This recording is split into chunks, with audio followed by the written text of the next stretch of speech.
It's time for another episode of Sady Says. I'm Natalie Sady, and joining me today is a woman that has managed to turn her heartbreak into a career. Author of Breakup Positive, Kris Drewry. Welcome. Hi, thanks for having me. Thank you so much for being here. Your book is amazing. Oh, thank you. That's very kind of you to say. I read it a while ago and I hadn't just been through a breakup, but it hit home on a lot of different levels, and I just felt that it could help a lot of people if we talked about it, let them know that it's here. So we'll start at the beginning. Of course. You had a really successful career that was building steam, and then you had this seemingly happy marriage, and then it all shifted. It all shifted. And the point that you just brought up is actually something that I love to focus on as well, because people look at this as a breakup book, but really it's about kind of cleaning out all aspects of your life. So although it is, of course, it's called Breakup Positive, it's not only for people currently going through breakups. It could be for someone everyone's been through a breakup in their life. So this is really a book for everyone. But yeah, I was, married, living in New York City. I had built this whole TV career off of being basically the new, young, married Martha Stewart.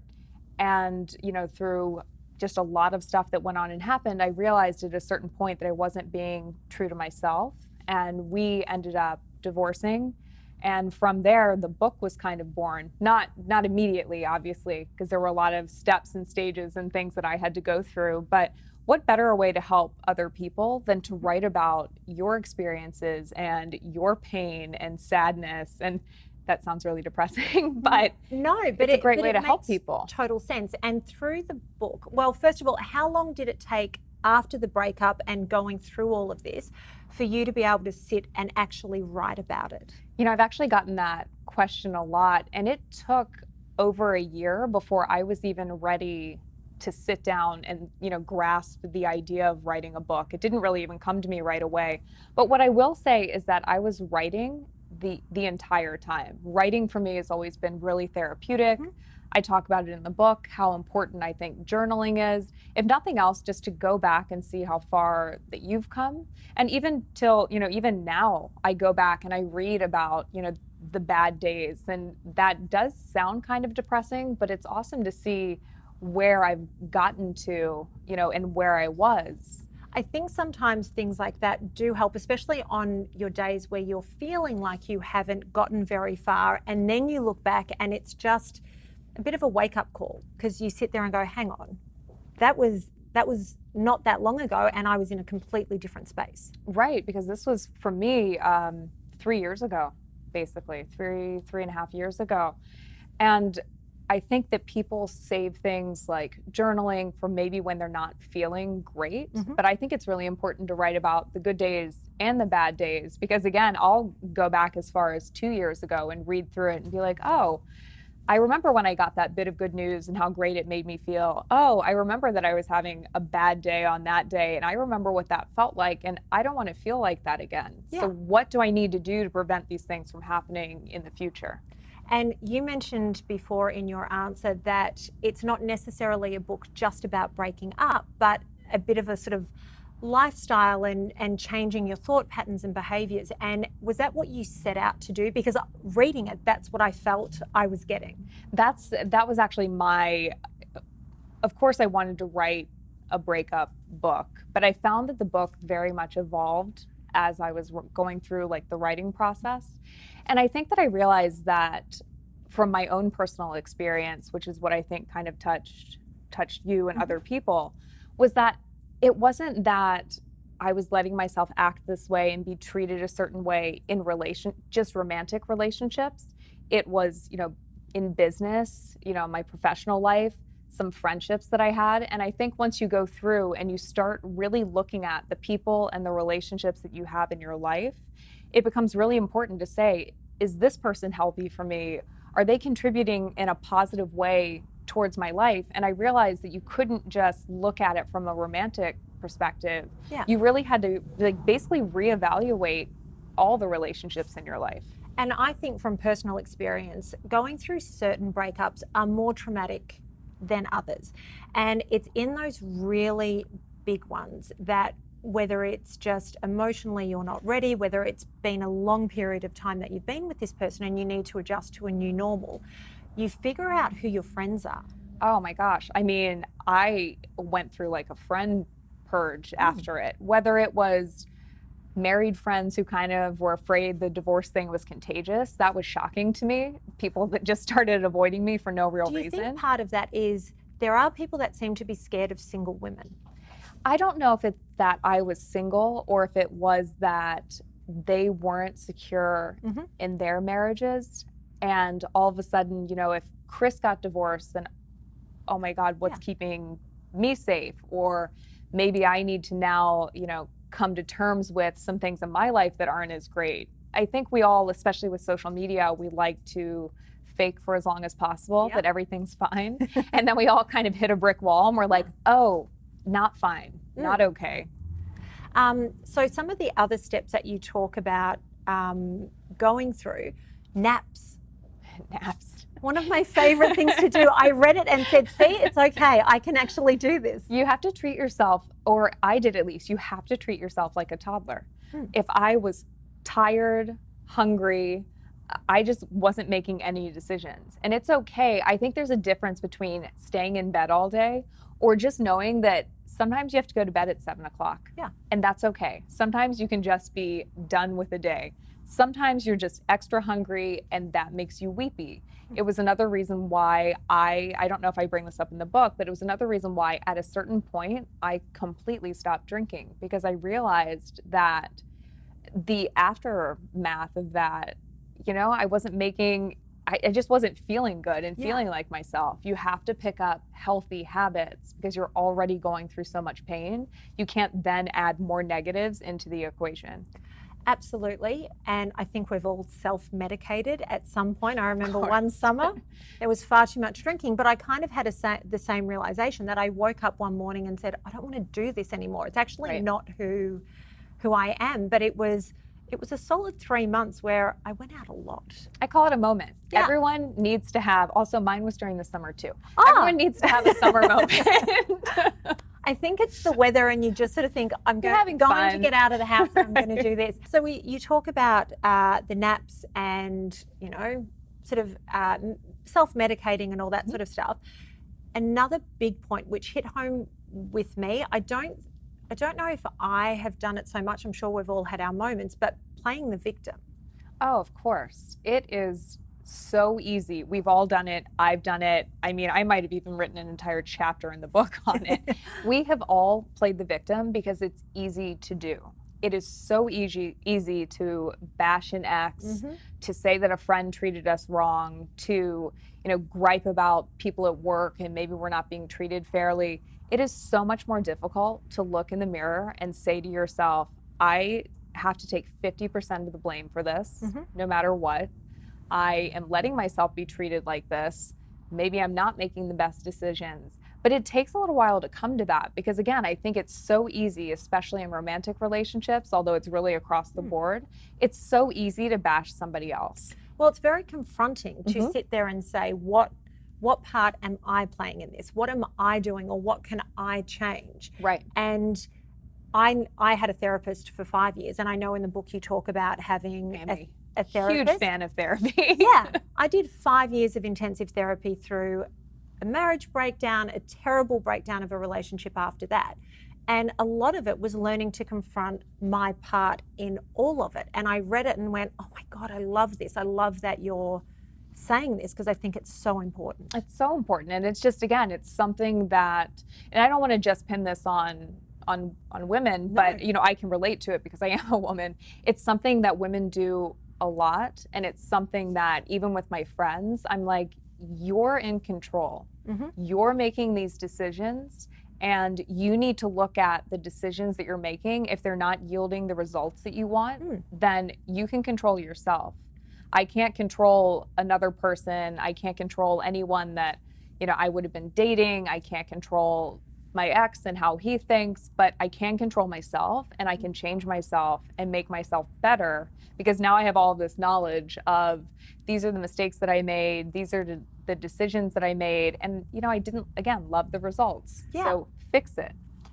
I know when girlfriends come to me, they often say, oh, this is what's going on. And I say, okay, well, you're the common denominator. Exactly.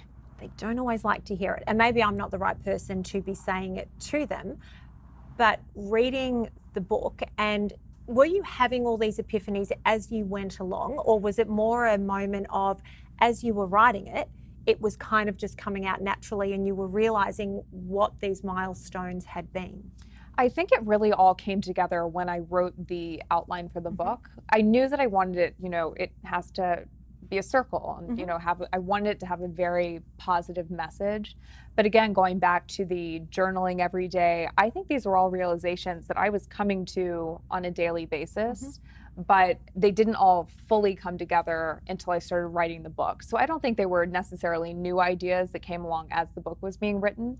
It was more like looking back at the year that I spent kind of healing myself and what decisions I was making during that time, what friends I still had in my life, what was working for me, what wasn't working for me. Because what I never wanted to come across as was the expert who did all of the things right. But I think that people can learn from my mistakes, and I'm very open and honest. And I think that that was kind of the best route for me to take. And two things struck me when I was reading it. The first thing was there's no going back to the whole victim thing. At no point did you play the victim. At no point did you bash your ex. The book isn't even about the relationship. It's about the journey after. So two of the things that I loved in the book, one, going back to the whole victim thing, you didn't play the victim when you wrote it. You didn't blame your ex for anything, and you don't even talk about the relationship really, because it is about the journey afterwards. The second thing, which I really loved, at no point did you preach through the book saying this is what you must do. It's very much a story of your journey, and it's very raw. You don't hold anything back, nothing about your own behavior or the decisions that you've made. You owned everything, and I feel as if it was very honest.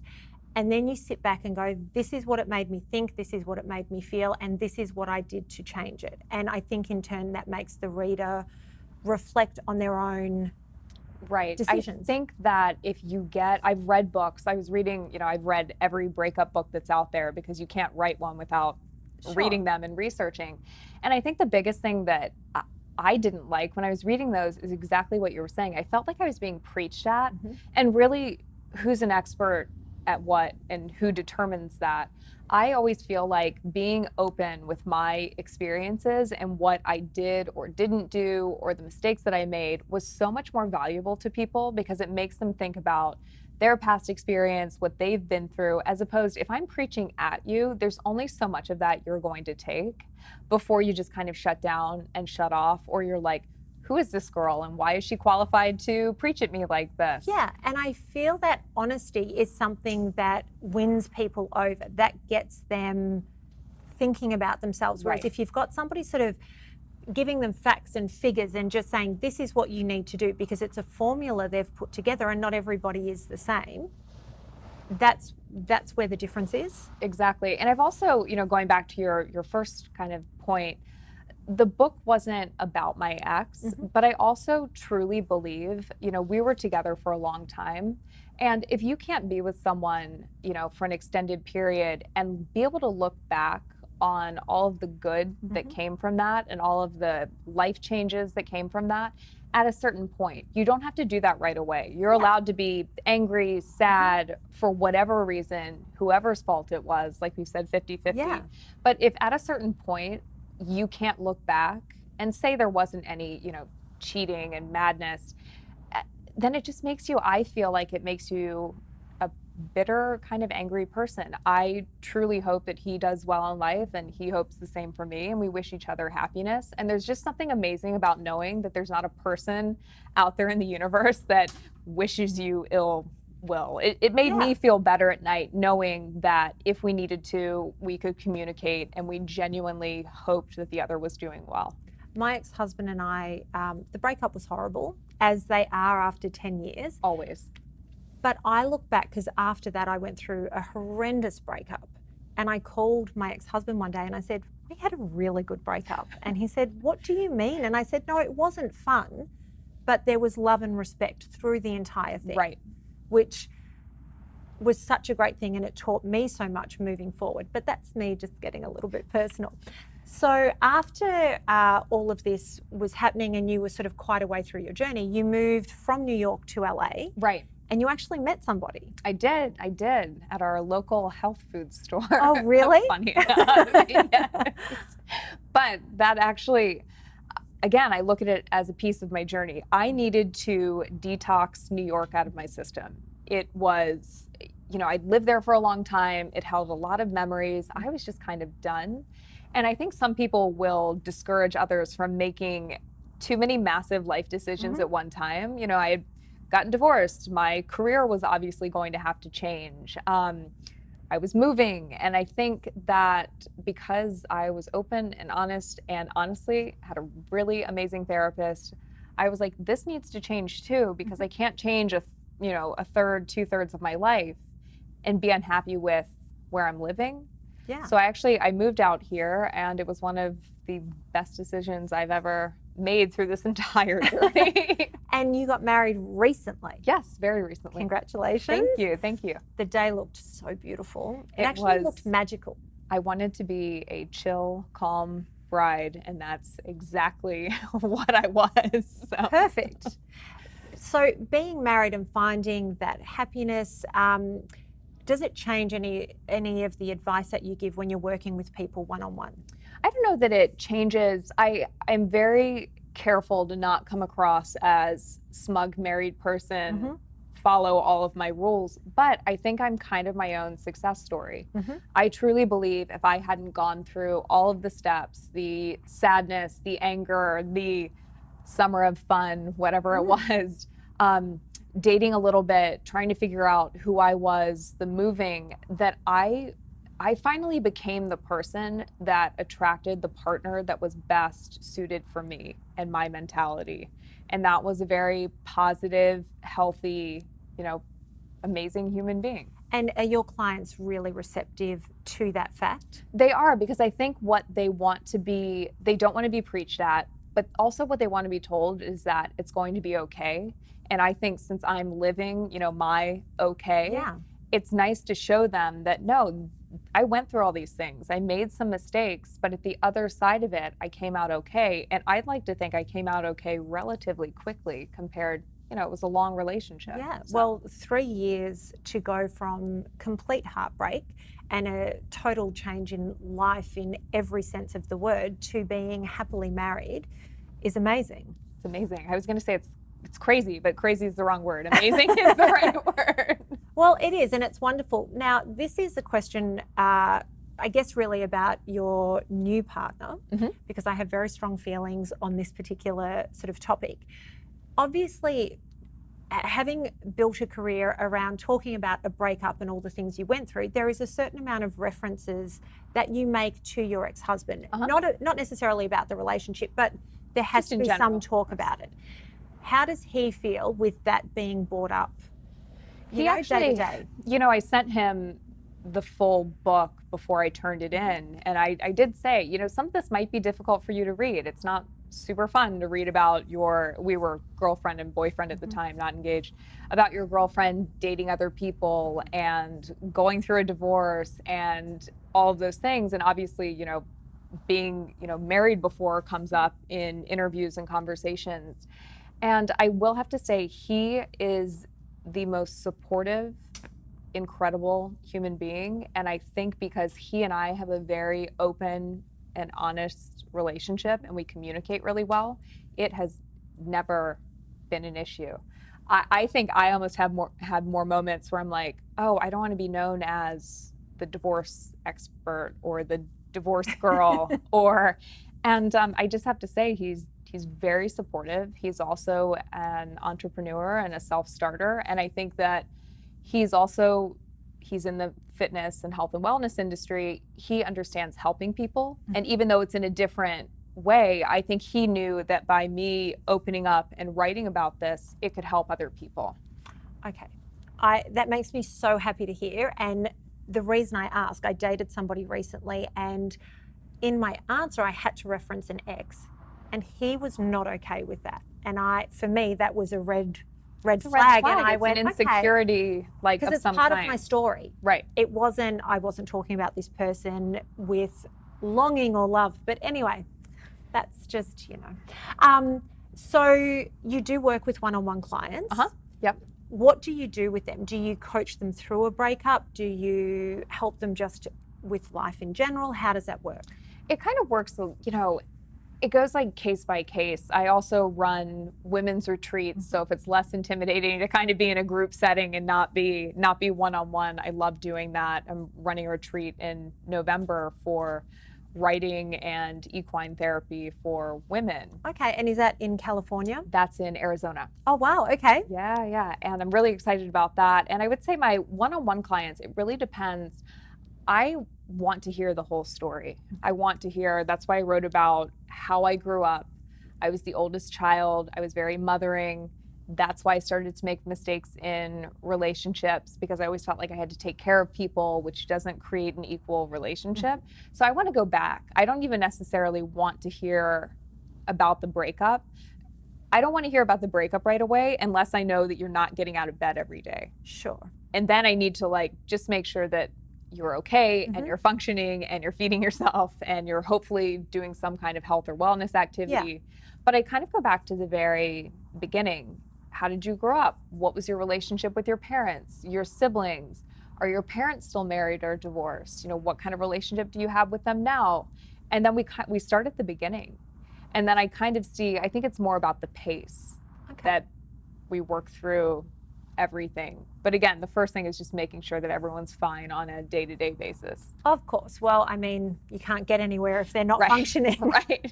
So where can people find you if they want to speak to you about a one-on-one or the women's retreats? Of course, they can go to, I always say Instagram, right, is the best way. It seems to be. To contact somebody. And since I have recently changed my last name, it's Kris Perelmutter. Okay, how do we spell that? I know. Perlmutter. Okay, you heard that? It will be up on the screen. One final question. I always ask my guests to share something with our viewers that they couldn't possibly know about you. So please share.